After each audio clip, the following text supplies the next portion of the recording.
Chief McLeod, thank you for taking some time for us today. Now, you voted to remove RoseAnne Archibald from her role as National Chief. Can you tell us what motivated you to vote that way? Well, it was really a combination of a lot of things. I think most of all was, I think top of the list was just as an organization of First Nations, I felt that, there was a lack of leadership to bring us to a point where we could work together and deal with issues of our communities rather than issues of the organization. So everything kind of added up to that I believe that we needed to change leadership, that we need to move on and find somebody that can lead this organization in the right direction. Now, you also tweeted that this entire process has come with a big price tag into the millions and said the last 2 years have been chaos. Can you tell us about that? Well, I think a lot of that played out on the news and social media for the last 2 years. We've been just kind of spinning in circles and arguing amongst ourselves and some of the issues, internal issues that are really keeping us from, addressing the issues of our communities. And, so the money being spent on staff, on travel, on assemblies, all those things, haven't really materialized anything concrete for our communities, and it's time to stop the bleeding, and I believe we need, if we're going to be a successful, strong organization again, we have to hit the reset button and get things back on track. And Chief McLeod, Archibald is asking to be reinstated. Do you think there's a possibility that that could happen? I don't have a crystal ball, but I don't see how or why we would do that. There's a lot of issues under her leadership, some of which were serious HR matters,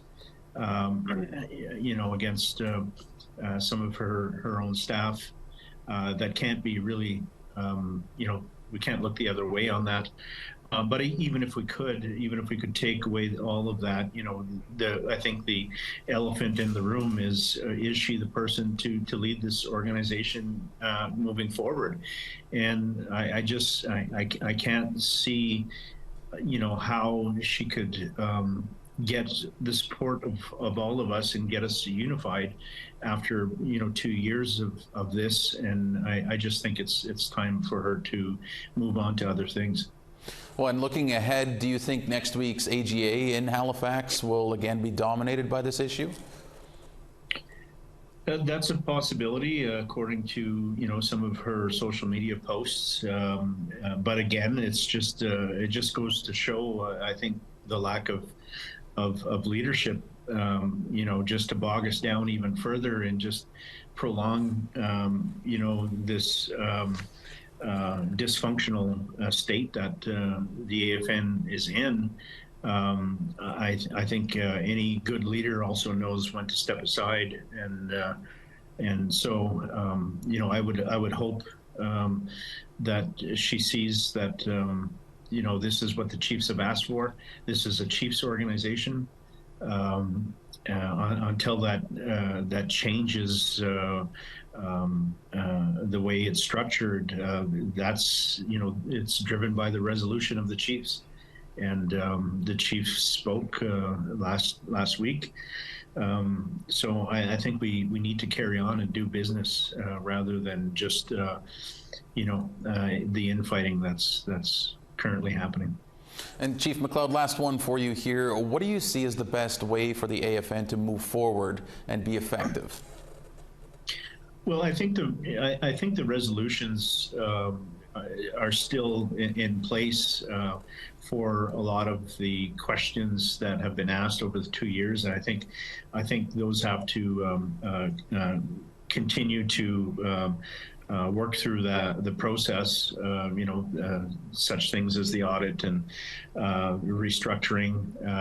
But it has to be driven by the Assembly, by the chiefs in Assembly, not by any one position or the executive. It needs to be transparent. It needs to be show some accountability to the elected leaders that make up the Assembly of First Nations. So hopefully, that's the direction we move. We continue on and take care of the issues that are apparent and move on. Chief McLeod, we'll have to leave it there, but again, I want to say thank you to you for taking some time out of your day to speak with us. Miigwech, thank you.